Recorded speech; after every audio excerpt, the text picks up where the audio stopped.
Hello people of the internet, it's Amanda, and for today's video, we're here to talk about the Kurosagi 2022 drama announcement starring Kimpori's Hirano Sho. Now, it's no secret that I love Kimpori and Hirano Sho here on my channel, so this news is pretty exciting for me. However, it's not exactly as blindsiding considering that the rumors for this particular drama has been out ever since December 2021. So another set of rumors came around April saying that Kuroshima Yuina is going to co-star with Sho, but that one is still not confirmed since I think around that time Yuina is still working on an Asadora or something like that. So yeah, so further announcements when it comes to casts, but right now Sho is confirmed for the drama, and the drama will air on October every Friday on TBS. The thing with this one is this work has already been adapted back in 2006 and 2008, both starring Yamashita Tomohisa or Yamapi. Incidentally, is one of Hirano Sho's admired senpais.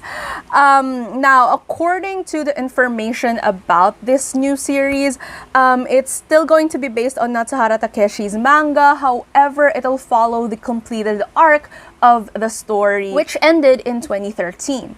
However, there's going to be slight tweaks to the narrative as well to fit the 2022 setting with scams and swindling that happen in modern day Japan. Interesting about this is Sho also talked about his thoughts on the role, saying that he has this image of being the one who's easily deceived, but for this one he will try his hardest to portray the role effectively since it has a more darker tone as compared to the other roles that he's played before, let's say with Kaguya-sama, Hana no Chihare, and the other stuff, which are more prince-like characters. His premise is basically really simple. So Kurosagi, which is the main character that Sho is going to play, had his family destroyed by a swindler back when he was young. That's why he grew up with a revenge plot of swindling swindlers, if you will, in the hopes of finding Mikimoto, who is the person responsible for what happened to his father and his family.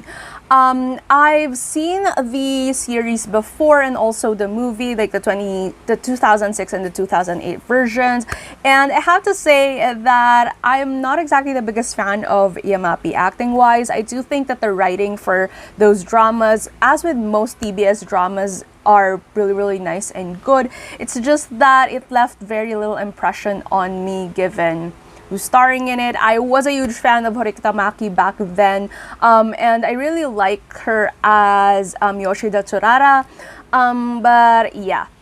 So that's basically all I have to say about it. I do have to say that the OST, Daita Señorita, is really such an earworm and is actually pretty iconic on its own. So that's also one of the things that left an impression on me. But the story itself, I'm really curious as to how they're going to tweak this one and how much is going to be different from the other version, because before, like, obviously the treatment when it comes to the dramas before, like the way things are filmed, dialogue written, everything like that, and even the scenarios that were played off in the previous versions are obviously going to be different considering the newer conditions that we have now.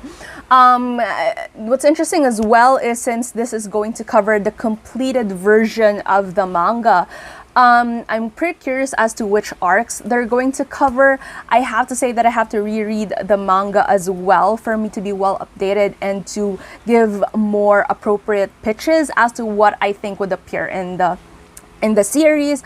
But overall, it's just pretty exciting because, again, as I mentioned, I've always wanted to see Sho in a role that's a bit more darker, a bit more mature than the usual, you know, prince-like type characters or the good kind, like the goody two-shoes types of characters. And even if Kurosagi still has this premise of like a Robin Hood type of character where he's doing bad things for a bigger, better purpose, there's still like more darker themes in it, and I don't know, it's just pretty exciting since the center of the story is about revenge and money.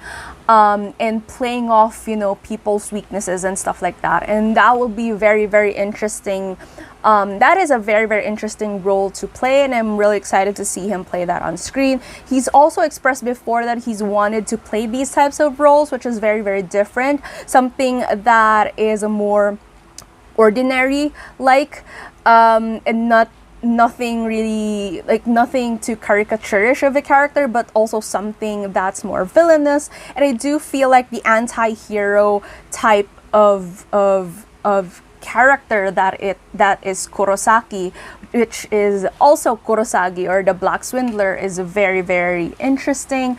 And I don't know, I'm just pretty excited about this one in general. Honestly, in terms of the rumors of Kuroshima Yuina joining the cast, I'm pretty interested to see how their chemistry is gonna be if this one is real. I do feel like, I've expressed this before, that I do feel like she has the same kind of like quiet but still spunky energy that Torikita Maki had before. And also for the character of Yoshida Chirara, she's a law student, so it's quite interesting to see how she's gonna play off that you know, standing by the side of the law and then having a closer interaction with someone who has to maneuver his way around the law so that he would be able to do something just, but in a vigilante type of way. So yeah, overall it's just pretty exciting. I am definitely going to review this drama once it goes out. I am looking forward to the trailer. So they already opened their social media accounts, so hopefully we get more details about the drama real release soon. It's just right on time considering that we're midway in August, so there's an entire month in terms of promotions and stuff. There are going to be a lot of like different materials, and also a lot of time for me to catch up on like the older materials, just in terms of comparison for the review. But I do feel like they're definitely not gonna do this in a way that's very dependent on the original series. After all, they're kind of like rebooting the entire thing. It's more proper to call it a revival of the series, since the storyline has a fuller arc based on the manga. So I don't know, I mean, I do feel like, and I'm not sure about this completely, but I do feel like, given how the manga was still ongoing when the first series and the movie came out, there are a lot of creative liberties that went into those versions. So it's quite interesting how they're going to adapt it in 2022, and also, you know, all those changes, but still retaining the main premise or the main idea of Kurosagi and like the main storyline, etc. Overall, as if you can't tell, I'm very, very excited about this particular drama. I'm looking forward to watching it. I'm looking forward for the promotions, looking forward for and yeah, I'm just pretty excited that Sho has a new drama. So yeah.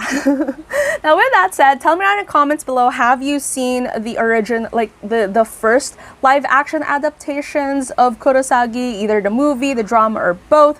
What are your thoughts on it? What are your thoughts on this one? There are already comparisons popping up even without like the trailer still, so I don't know, I'll probably talk about that as well if I get more information. But yeah, if you like this video, please give it a thumbs up. And if you're new to my channel and you would want to hear more from me, please hit subscribe. Thank you so much for watching this video, and I hope to see you again soon in a new one.